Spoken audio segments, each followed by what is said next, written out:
Bonjour à toutes, bonjour à tous.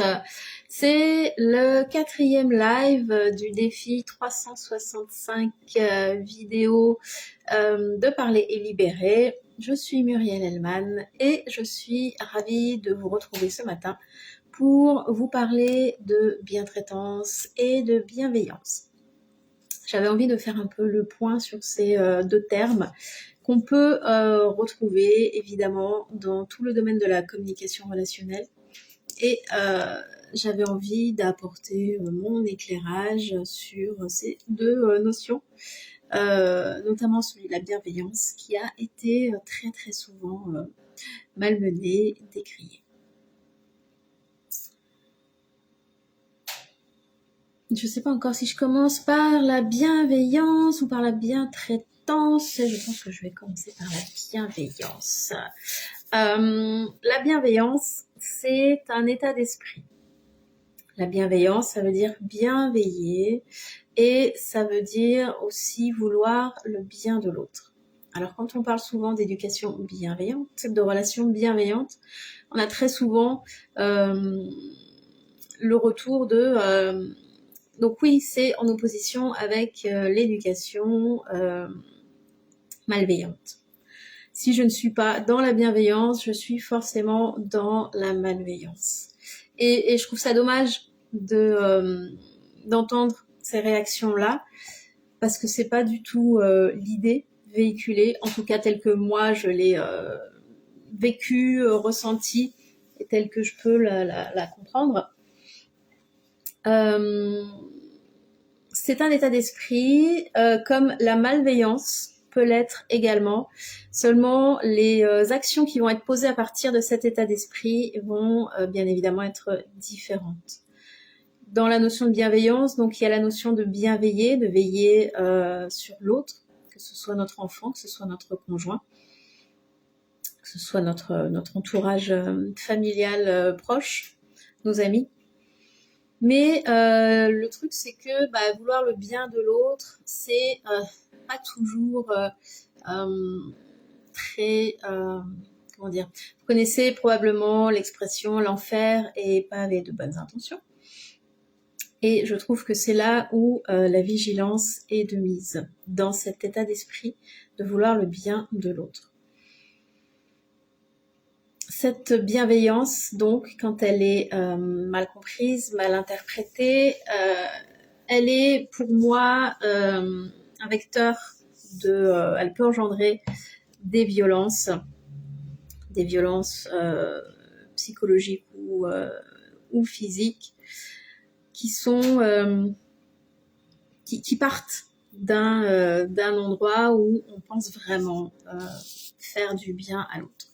Je vous renvoie au livre d'Alice Miller qui s'appelle C'est pour ton bien, qui reprend tout ça très très en profondeur, qui va dans les racines de cette façon de fonctionner. Je vais pas descendre dans les racines là maintenant, mais l'idée c'est que en tant que parent ou en tant qu'accompagnant ou en tant que compagnon, compagne, on peut avoir une idée prédéfinie de ce qui pourrait être bon pour l'autre, de ce qui pourrait l'aider à avancer, ce qui pourrait l'aider face à une difficulté, de ce qui pourrait lui apporter plus de bonheur, plus de joie, plus de sérénité. Et on va venir calquer cette vision qu'on a et la poser sur l'autre et lui imposer notre point de vue, lui imposer un fonctionnement par rapport à cette idée qu'on va avoir sur ce qui pourrait être bon pour lui. Et en fait, on peut très fréquemment se retrouver avec quelqu'un en face qui rejette complètement ce qu'on lui propose, parce qu'en fait, c'est pas bon pour lui ou pour elle, évidemment, dans ce qu'on lui propose, ou dans l'instant qu'on lui propose, ou dans l'espace qu'on lui propose, ça va pas être bon pour elle, et du coup ça va être perçu comme une ingérence, comme une attaque. Quand c'est sur des petites choses du quotidien, ça peut passer inaperçu. La répétition de ces petites choses va entraîner une altération du lien. Et puis ça peut aller vraiment dans des choses beaucoup plus graves, beaucoup plus lourdes. Donc ces violences que la bienveillance mal comprise peuvent engendrer, c'est déjà donc par rapport à l'autre, le fait donc de lui imposer une action parce qu'on pense que, parce qu'on a lu que, parce que on a entendu que ça pouvait contribuer à un meilleur développement. Mais ça va engendrer aussi des violences par rapport à soi, parce qu'on se décentre de soi, on s'extrait un peu de l'équation en se disant que pour que l'autre évolue à cet endroit-là ou pour apaiser l'autre, on va proposer une action, on va proposer une façon de fonctionner qui correspond pas peut-être forcément à ce qu'on veut vraiment, à qui on est vraiment et à l'endroit où on en est vraiment.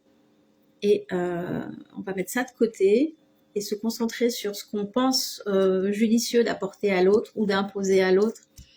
Et au final, on rate complètement l'effet recherché. On passe à côté de soi, on passe à côté de l'autre. Et au final, le lien, il n'est pas nourri, il n'est pas vitalisé. Et voilà, on passe vraiment à côté de ce qu'on recherche. Bonjour Val, bonjour, bienvenue, merci d'être là. Si vous avez une question, si vous avez un commentaire, n'hésitez pas, hein. Vu que c'est un live, je peux répondre en direct. Donc voilà, l'idée c'est que cette violence par rapport à soi, c'est que à être trop centré sur l'autre, on va nier ses propres besoins. Pour moi, le sujet, c'est vraiment d'aller au-delà de cette bienveillance, d'ouvrir vraiment à ce qu'il y a derrière, c'est-à-dire comment assurer la bonne santé, la sécurité, le respect de la dignité de la personne avec laquelle on est en lien.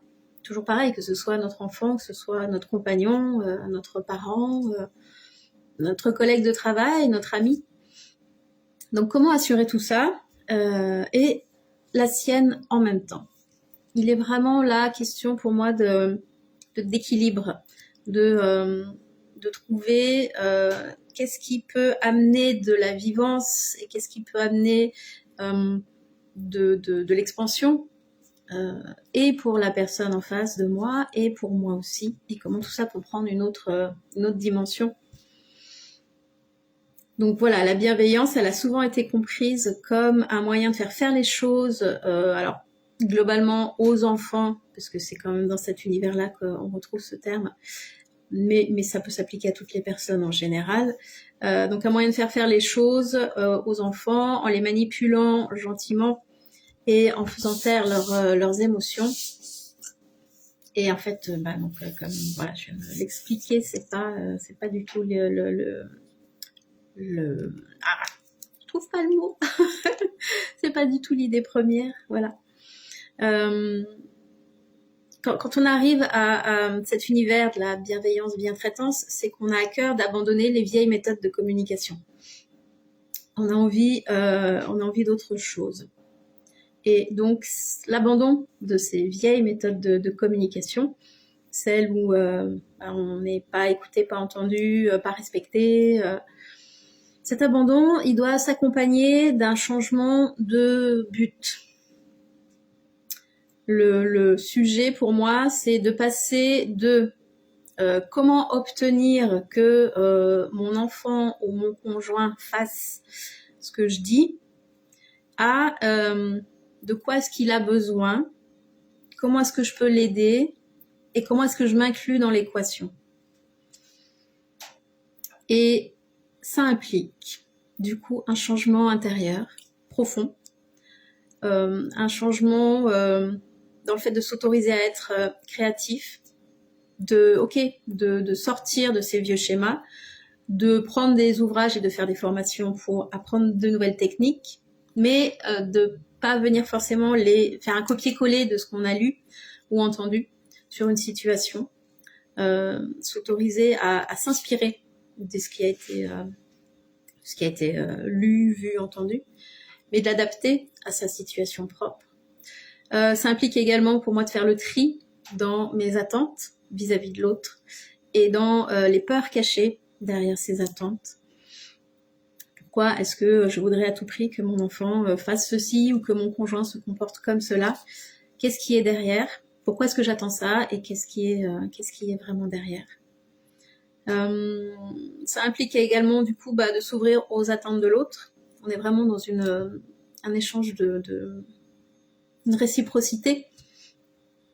J'ai des attentes vis-à-vis de toi, moi parent en tant qu'enfant par exemple, mais toi enfant en tant que parent, vis-à-vis de moi parent, pardon, tu es aussi en droit d'avoir des attentes de respect, de dignité, d'écoute, d'attention, d'amour. Voilà. Attention, je ne dis pas qu'il n'y a pas d'amour chez les parents. C'est simplement que la façon dont on va démontrer cet amour, elle peut être perçue très différemment chez l'enfant, et peut-être que l'enfant a un besoin, une attente différente par rapport à la démonstration d'amour. Ça, c'est un point, les 5 langages de l'amour, dont je viendrai vous parler je crois que je l'ai prévu dans 2 semaines, la semaine de la Saint-Valentin. J'ai prévu de faire des choses autour de la thématique de l'amour. Voilà, donc ça, j'y reviendrai à ce moment. Et ça implique également, à mon sens, de définir ce qui est négociable et ce qui n'est pas négociable, parce qu'il faut partir du principe que tout ce qui est négociable sera négociable. Donc, qu'est-ce que j'estime négociable et qu'est-ce que j'estime non négociable, et je l'assume pleinement. Voilà. L'idée, c'est pas ah oui, mais pour moi, c'est pas négociable, mais bon, est-ce que c'est bien que ce soit pas négociable, parce que quand même, peut-être que non. À un moment donné aussi, c'est se positionner clairement et dire voilà, ça, pour telle raison, pour moi, aujourd'hui, c'est pas négociable. Et l'autre en face, il est en capacité de l'entendre. Et un point, pour moi, crucial, c'est justement de refaire le point régulièrement par rapport à tout ça, puisque j'évolue, l'autre évolue, la relation évolue, la situation évolue, le contexte familial, environnemental, sociétal évolue. Et donc tout ça a besoin d'être remis à jour, comme votre téléphone ou comme votre ordinateur, très très régulièrement.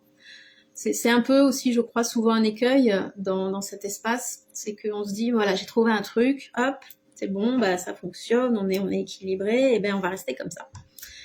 Et en fait, malheureusement, ça marche pas comme ça. Enfin, malheureusement ou heureusement, dans le sens où on en revient au tout début de la liste, s'autoriser à être créatif. Voilà. Donc ça, c'était au sujet de la bienveillance, et du coup, le concept de bientraitance, il a émergé au début des années 2000 dans le domaine sanitaire et social.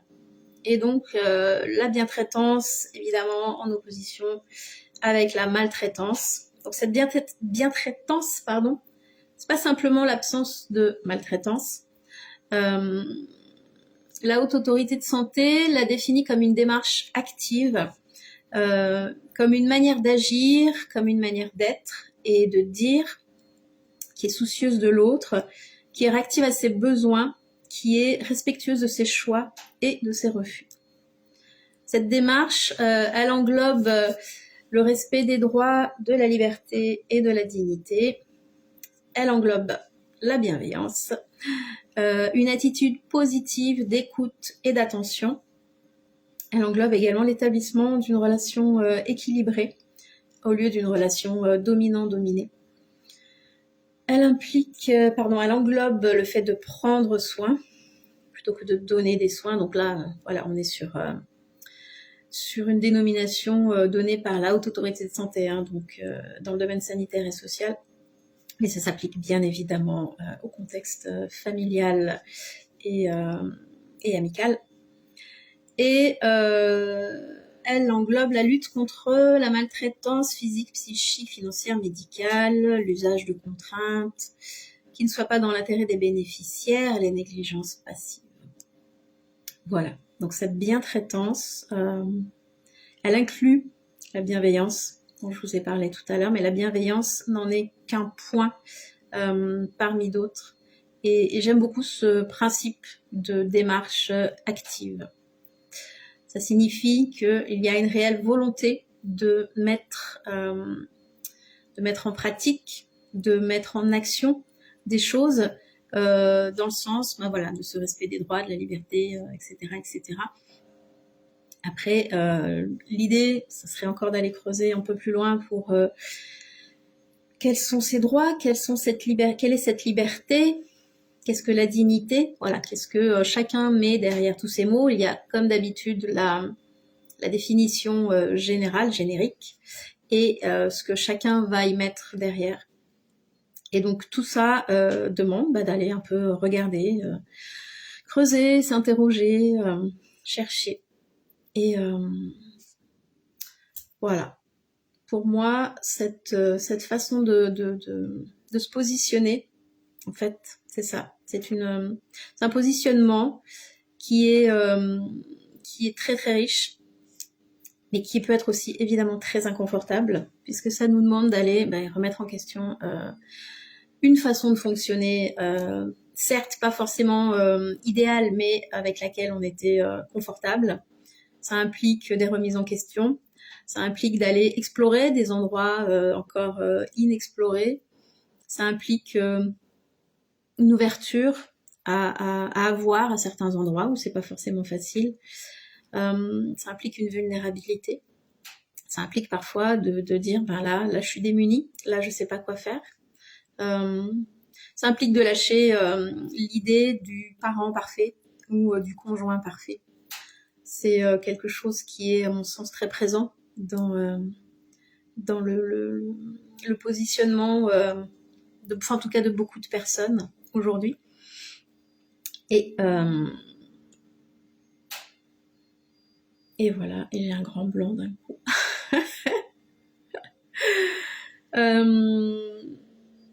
Bon, de toute façon, je pense que j'ai amené l'essentiel de ce que je voulais amener ce matin.